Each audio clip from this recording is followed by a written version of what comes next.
what were your thoughts about him asking to be traded? And then I know last week he said that he didn't consult with you, before he decided to do that. Did that hurt at all?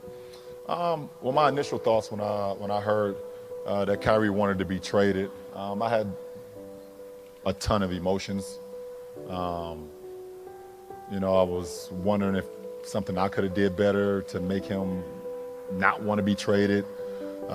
Is it the way that the season finished, or was it me coming back in the first place? Was it the coaching changes or the GM change, or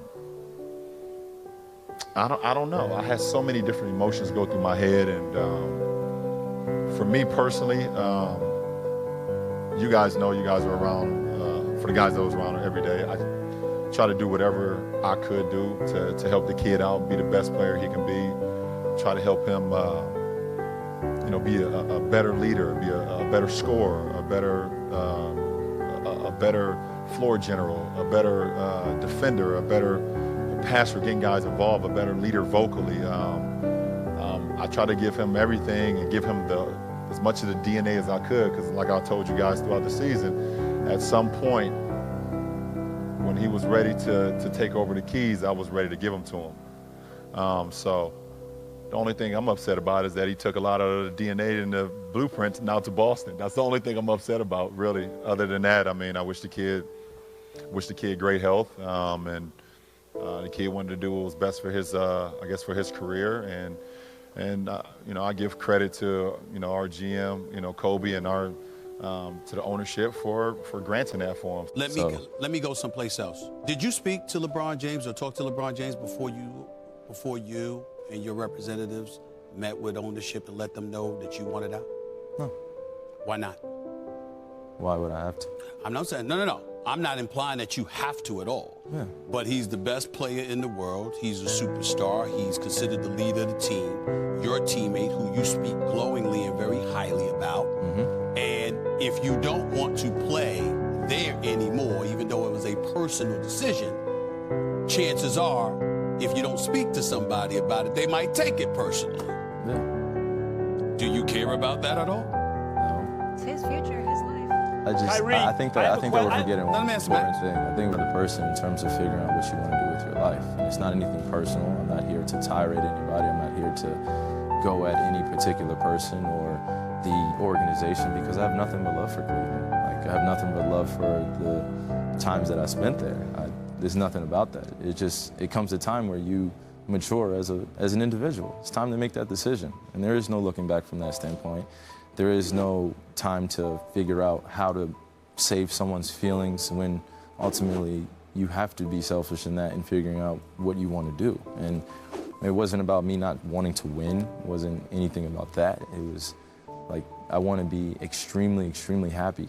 Is LeBron proving he's better off without Kyrie this season? Well, I don't think he's proven that yet. He's the best player in the world. We understand that. We know what he brings to the table. And when you shoot 48% from three-point range over this 8-game stretch the way that he's doing, and you consider the arsenal that he customarily has, how you going to stop him? He's just too big, too strong, too powerful. But then when you take into account the fact that he's hitting perimeter shots, that just makes him completely unstoppable, because you can't stop him any other way when he's missing jump shots. So imagine when he's making them. And that's the situation right now. In the case of Ben Simmons, Crowder was all up in him last night, defending and making him incredibly uncomfortable, and that had a lot to do with the subpar outing that he's had. In terms of whether or not they're better without Kyrie, well, that's only if they win the chip, because last time I remember, they won a championship with Kyrie. They went to 3 straight finals with Kyrie.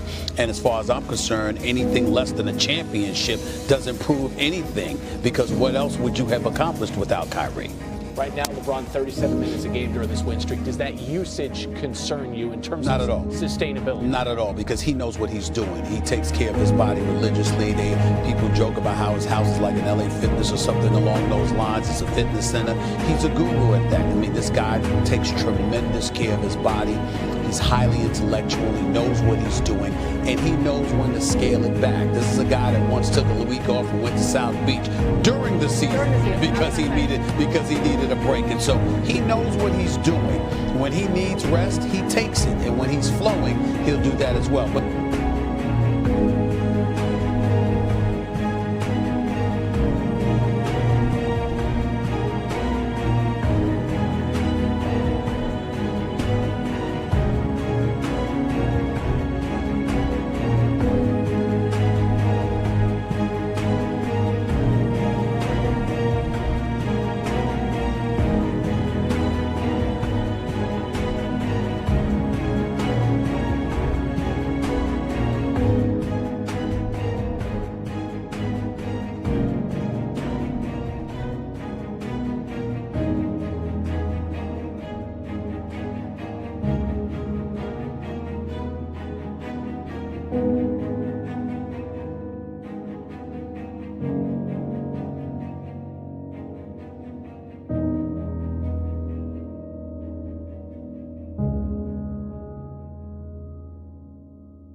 we've got breaking news. LeBron is a Laker. But the big thing is that you got to give kudos to Magic Johnson. This is actually the perfect landing spot at this point of his career.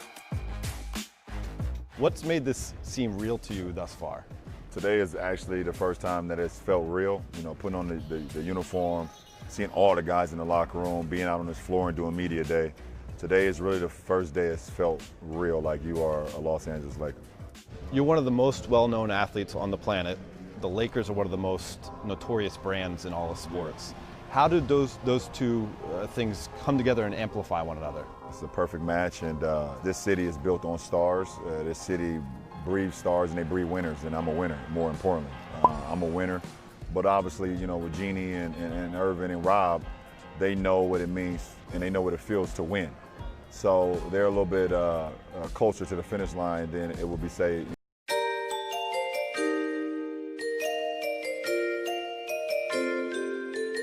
Remember the times we had, the times that you and me had. Remember the times we had, the times that you and me had. Remember the times we had, the times that you and me had. Reminiscing about the time.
apologize for being that young player that wanted to everything at his fingertips, and I wanted everything to be at my threshold. I wanted to be the guy that led us to championship. I wanted to be the leader. I wanted to be all that, and the responsibility of being the best player in the world and leading a team is something that's not meant for many people.